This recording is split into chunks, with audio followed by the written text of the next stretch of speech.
n'ubuyobozi bwa Sport bwerekeje mu Nzove bugiye kuganiriza abakinyi ku bigendanye n'umukino wa Kiyovu Sport. Bongeye kubabwira ibyo baganiye Kadimu Ndiaye, umutoza Betinho ndetse na Prime, icyo rwose uko ibintu bimeze muri equipe ya Sport ngiye kuba nabigarukaho byose. N'ubuyobozi bwa Sport bwerekeje mu Nzove ku isaha y'isa 8 rwose kuri uyu munsi wo kuwa gatanu neza cyane.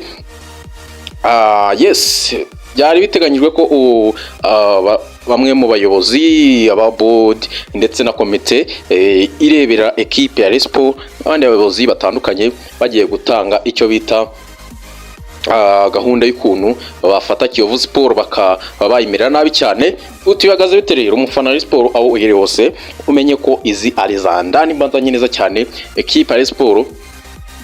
Ndajya mbabwire ngo ubuyobozi bwemera abakinyi ko equipe ya Sport bagiye kuyiba hafi 100%, bagiye kuyifata nk'umuryango mugari wa abayobozi ba Sport cyangwa se umuryango mugari w'ubuyobozi bwa Sport, bayishire mu nshingano zabo za buri munsi. Cyo ni cyambere, ubuyobozi ku nama yabaye ku munsi wo kuwa mbere abakinyi bemereye ubuyobozi ko intsinzi bagiye kujya bayishakisha itoroshi, bayishakishe ku ngufu, fitness yabo ihari yaba idahari, intsinzi ngizaboneka. Ubuyobozi nabwo bubizeza ko equipe bagiye kwiba hafi, bakaba motiva, amafaranga bakayabaheza ku gihe. Cyo ni cyambere bemeranyije muri ugo gwego. Rero muri gahunda yo gutegura umukino afitanye na Kiyovu ku munsi w'ejo, ubuyobozi bwerekeje mu Nzove bujya gukorana inama n'abakinyi. Ubwo ni muri ugo gwego Rayon Sport uyu mugoroba bagiye kwinjira muri camp. Nta mukinyi ugomba gutaha mu rugo iwe cyangwa se bagire ahantu aba yajya, bagiye kujya mu mwuka umwe bategure umukino bafitanye na Kiyovu Sport ku munsi w'ejo. Abakinyi bose bararara mu Nzove, bose gahunda barazikomeza ku munsi w'ejo. Yes, ni inama yabaye ubuyobozi bwa Sport ndetse n'abakinyi bakusanya ibitekerezo basenyera umugozi umwe. Ubuyobozi bwemere abakinyi Prime 200,000 ku munsi w'ejo ndetse n'ikinyuranyo cy'igitego hagati y'ikindi y'amafaranga bongeye bayagaruye ku munsi w'ejo. Rayon Sport iratangira ari nshya, nibwo iratangira saison cyangwa se nibwo iratangira phase ya retour ku munsi w'ejo rwose. Ubwo ubuyobozi bwababwiye ko Prime 200,000 bayakuye ku 150, bayigize 200,000 ku munsi w'ejo. Gutsinda rwose barayahabwa. Kadimu Ndiaye yaravuga ngo biriya bibazo byabaga byose byari ibibazo bya equipe cyangwa se byari ibibazo ubona ko twageze muri championnat neza cyangwa se byari ibintu bisa nkaho bihutiyeho. Ati biriya ni ibibazo rusange, wenda hari igihe umuntu aba hango akaba yajya ahantu nk'ari akaba wenda yamanura urwego ho gake. Ababwira ko nawe agiye ugaruka ari mushya cyane, agiye ugaruka ari umukinyi umeze neza cyane ku buryo abafana bazongera kugenda bamuha amafaranga ndetse na ya madolari 100 ye rwose.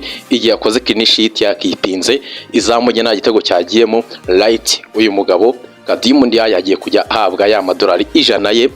Ngira ngo ayagabana n'umuzamu, uriya muzamu w'umurundi barayagabana, uri wese afata amadolari 50 n'undi amadolari 50 kugira ngo hatagira ugirira undi ishyari. Icyo nicyo kintu bemeranyijeho.